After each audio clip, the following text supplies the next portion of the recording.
அகிலம் சொந்தங்களுக்கு வணக்கம். அகிலத்தின் இன்றைய மதிய நேர பிரதான செய்திகள். முதலில் தலைப்பு செய்திகள்.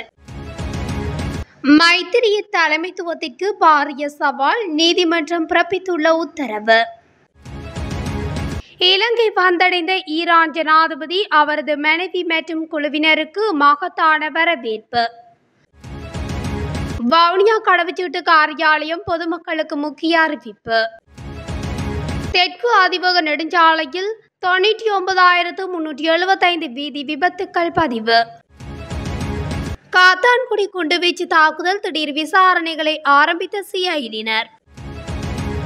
வாகனம் கொள்வனவு செய்ய காத்திருப்போருக்கு முக்கிய தகவல். போலீஸ் உத்தியோகத்தரை கடுமையாக தாக்கிய சந்தேக நபர். முல்லைத்தீவில் சட்டவிரோத மரக்கடத்தலில் ஈடுபட்ட வாகனம் விபத்து. தெருவில் அச்சத்தில் நடமாடும் பெண்கள், போலீசார் வெளியிட்ட தகவல். ஸ்ரீலங்கா சுதந்திர கட்சியின் தலைவராக முன்னாள் ஜனாதிபதி மைத்திரிபால சிறிசேன செயற்படுவதற்கு கொழும்பு மாவட்ட நீதிமன்றம் இன்று இடைக்கால தடை உத்தரவு பிறப்பித்துள்ளது. ஸ்ரீலங்கா சுதந்திர கட்சியின் செயற்குழு உறுப்பினர் மொண்டகு சரத்சந்திர சமர்ப்பித்த முறைப்பாடு தொடர்பில் கொழும்பு மாவட்ட நீதிபதி திரு சந்துன் விதான இந்த உத்தரவை பிறப்பித்துள்ளார். இந்நிலையில் விசாரணை முடியும் வரை இந்த நிரந்தர தடை நடைமுறையில் இருக்கும் மற்றும் உத்தரவில் தெரிவிக்கப்பட்டுள்ளது.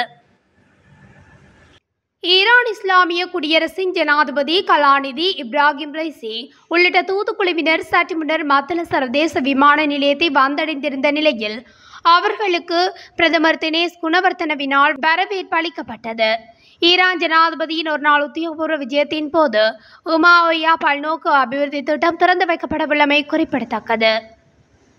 வவுனியா கடவுச்சீட்டு காரியாலயம் முன்பாக பல மோசடிகள் இடம்பெறுவதாகவும் அதற்கு போலீசாரும் உடந்தை என பொதுமக்கள் தெரிவிப்பதாக ஊடகங்களில் செய்தி வெளியாகியிருந்தன. இதனையடுத்து மோசடி தொடர்பில் வன்னி பிராந்திய பிரதி போலீஸ் மா அதிபர் வவுனியா தலைமை போலீஸ் நிலையத்துக்கு வழங்கிய அறிவுறுத்தலுக்கு அமைவாக செயல்பட தலைமை போலீஸ் நிலையத்தின் குற்றத்தடுப்பு பிரிவின் பொறுப்பதிகாரி சிரேஷ்ட போலீஸ் பரிசோதகர் ஜெயதிலக தன் தலைமையிலான குழுவினருடன் இன்று புதன்கிழமை அதிகாலை வவுனியா கடவுச்சீட்டு காரியாலயத்துக்கு சென்றிருந்தார். இதன்போது மோசடிகளில் ஈடுபட்டு வருபவர்கள் என அடையாளம் காணப்பட்ட 6 பேரை சந்தேகத்தின் பேரில் கைது செய்துள்ளனர். கைது செய்யப்பட்டவர்களை தடுத்து வைத்து விசாரணை மேற்கொண்ட பின்னர் நீதவான் நீதிமன்றில் முன்னிலைப்படுத்த உள்ளதாகவும் போலீசார் தெரிவிக்கின்றனர். எதிர்வரும் நாட்களில் கடவுச்சீட்டு காரியாலயம் முன்பாக ஏதேனும் மோசடிகள் இடம்பெறுமாயின் பொதுமக்கள் தனது உத்தியோகபூர்வ தொலைபேசி இலக்கமான 0718893520 என்ற இலக்கத்தை தொடர்பு கொண்டு அறிவிக்குமாறும் சிரேஷ்ட போலீஸ் பரிசோதகர் கூறியுள்ளார்.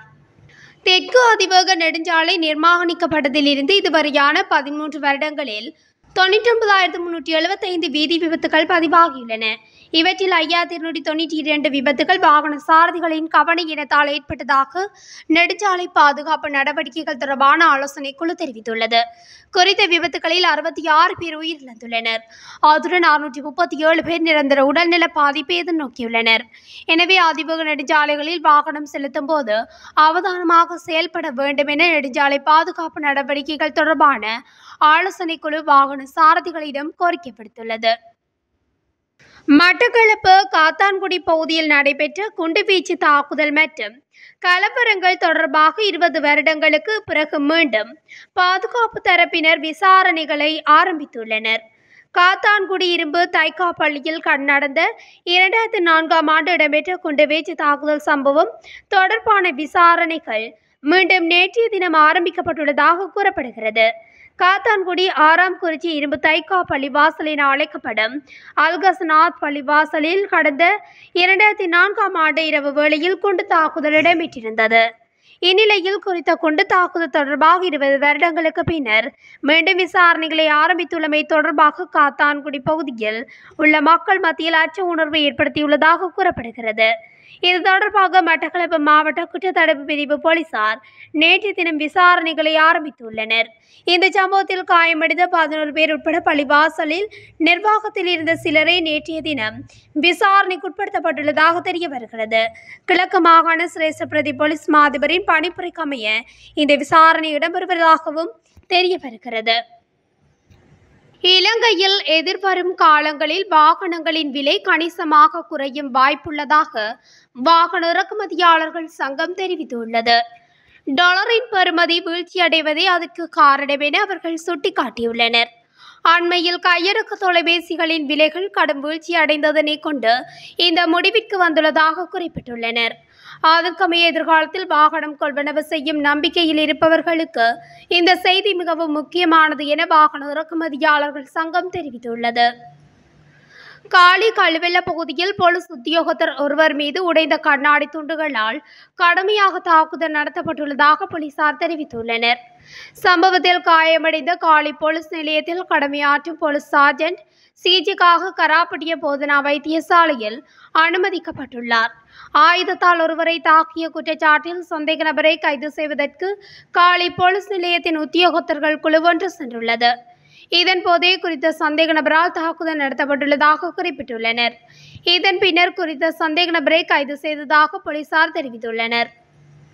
முல்லைத்தீவின் முள்ளியவளை பகுதியில் இருந்து புதுக்குடியிருப்பு நோக்கி மரக்கடத்தலில் ஈடுபட்ட வாகனம் வேக கட்டுப்பாட்டினை இழந்து விபத்துக்குள்ளாகியுள்ளது. இந்த விபத்து சம்பவம் நேற்று மாலை இடம்பெற்றுள்ளது. முள்ளியவளையில் இருந்து சட்டவிரோதமான முறையில் தேக்க மர குற்றிகளை ஏற்றிக்கொண்டு சென்ற வாகனம் கேப்பாப்பிளவு இராணுவ படைத்தளத்துக்கு முன்னால் வேக கட்டுப்பாட்டினை இழந்து வீதியை விட்டு விலகி விபத்துக்குள்ளாகியுள்ளது. இதன்போது வாகனத்தில் பயணித்த சந்தேக நபர்கள் தப்பி சென்ற நிலையில் சம்பவ இடத்துக்கு விரைந்த முள்ளியவளை போலீசார் விசாரணைகளை மேற்கொண்டுள்ளனர். மேலும் குறித்த வாகனத்தில் இருந்த பெறுமதி மிக்க தேக்க மர குற்றிகளையும் போலீசார் மீட்டுள்ளனர். பாணத்துறை கல்கிசை மற்றும் நுகேகொடை பகுதிகளில் வீதியில் செல்லும் பெண்களிடம் கொள்ளையிடும் நபர்களால் பிரதேச மக்கள் அச்சமடைந்துள்ளதாக போலீசார் தெரிவிக்கின்றனர். அந்த வகையில் கொள்ளையர்கள் கடந்த ஒரு மாதத்திற்குள் சுமார் 40 கொள்ளை சம்பவங்களில் ஈடுபட்டுள்ளதாகவும் கூறப்படுகின்றது. மரககேன கெஸ்பேவ பிளியந்தலை பரலாஸ்கமுவ ககதுடுவ கடுவெல தெபுவன போன்ற பிரதேசங்களில் இடம்பெற்ற கொள்ளை சம்பவங்கள் தொடர்பில் பல முறைப்பாடுகள் கிடைக்கப்பெற்றுள்ளதாக போலீசார் தெரிவித்தனர். இத்துடன் அகிலத்தின் இன்றைய மதிய நேர பிரதான செய்திகள் நிறைவடைகின்றன. தொடர்ந்தும் செய்திகளை அறிந்து கொள்ள அகில ஊடகத்துடன் இணைந்திருங்கள். நன்றி. அகிலம், மாற்றத்திற்கான மக்கள் குரல். இந்த வீடியோ பிடிச்சிருந்தா லைக் பண்ணுங்க, கமெண்ட் பண்ணுங்க, ஷேர் பண்ணுங்க. மறக்காம கீழே இருக்க பெல் ஐகானை கிளிக் பண்ணுங்க.